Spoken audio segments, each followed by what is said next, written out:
आणि आता घेणार आहोत दिवसभरातील काही महत्त्वाच्या बातम्यांचा वेगवान आढावा। बाळासाहेब ठाकरे यांचं देशाचे हित नेहमीच सर्वोच्च ठेवले।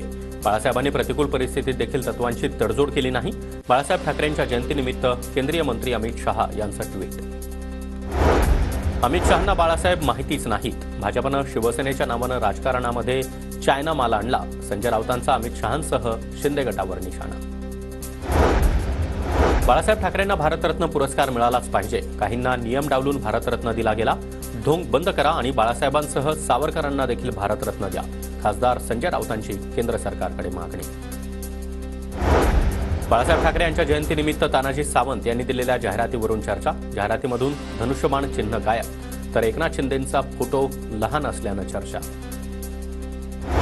पाठिंबा देणं आणि काढून घेणं हा नितीश कुमार यांचा आवडता खेळ। नितीश कुमारांनी मणिपूरमधून भाजपचा पाठिंबा काढल्यानं संजय राऊतांची टीका। मणिपूरमधून काही कारणांमुळे नितीश कुमार यांनी पाठिंबा काढला असेल, बावनकुळेंचं राऊतांना प्रत्युत्तर। डॉक्टरांच्या उपचारावर शंका घेणं योग्य नाही, नितेश राणे यांनी केलेल्या वक्तव्यावर चंद्रशेखर बावनकुळेंची प्रतिक्रिया।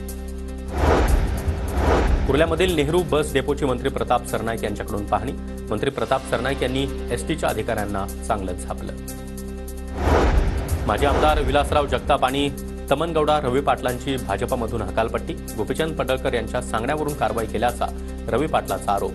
तर आमच्यावर कारवाई म्हणजे पक्ष वाढवण्याचं बक्षीसपत्र आहे का, रवी पाटील यांचा सवाल। अभिजित बिचुकले यांनी शरद पवारांची भेट घेतली। पवार भीष्म पितामह, तर मी त्यांचा श्रीकृष्ण व्हायला तयार। वेळ येईल तेव्हा पवारांच्या पक्षामध्ये प्रवेश करेल। भेटीनंतर बिचुकले यांची प्रतिक्रिया। आमदार संजय शिरसाट यांच्याकडून इंदू मिलच्या कामाची पाहणी। चीफ इंजिनियर यांच्याकडून कामाचा आढावा घेतला। जळगावमधील पुष्पक रेल्वे दुर्घटनेमध्ये नेपाळमधील विश्वकर्मा कुटुंबातील तिघांचा मृत्यू। आई वडील आणि भावाचा मृत्यू। मुलं नेपाळहून जळगावच्या रुग्णालयामध्ये दाखल। कुटुंबावर शोककळा। वसई विरार पोलीस आयुक्तालयाकडून 3 बांगलादेशींवर कारवाई। नागरिकांनी सतर्क राहण्याचं पोलिसांचं आवाहन। बांगलादेशींवर केलेल्या कारवाईनंतर परिसरामध्ये मात्र खळबळ। अंबरनाथमध्ये मद्यधुंद ट्रेलरनं अनेक गाड्यांना उडवलं। पोलीस आणि रिक्षा चालकांनी पाठलाग करून चालकाला पकडलं। 50 गाड्यांचं नुकसान झाल्याची माहिती। पुण्यामध्ये माणुसकीला काळीमा फासणारी घटना। मुलासमोरच पतीनं पत्नीची हत्या केली। पतीनं पत्नीची हत्या करून व्हिडिओ देखील बनवला। प्रॉपर्टी हडप करण्याच्या संशयावरून हत्या। खराडी पोलीस ठाण्यात गुन्हा दाखल। मुख्य सचिव सुजाता सौनिक यांची गडचिरोलीमधील प्रशासकीय अधिकाऱ्यांसोबत आढावा बैठक। 2 आठवड्याच्या वर विकास कामं प्रलंबित ठेवू नका, मुख्यमंत्र्यांचे आदेश असल्याचं सुजाता सौनिक यांच्याकडून सूचना।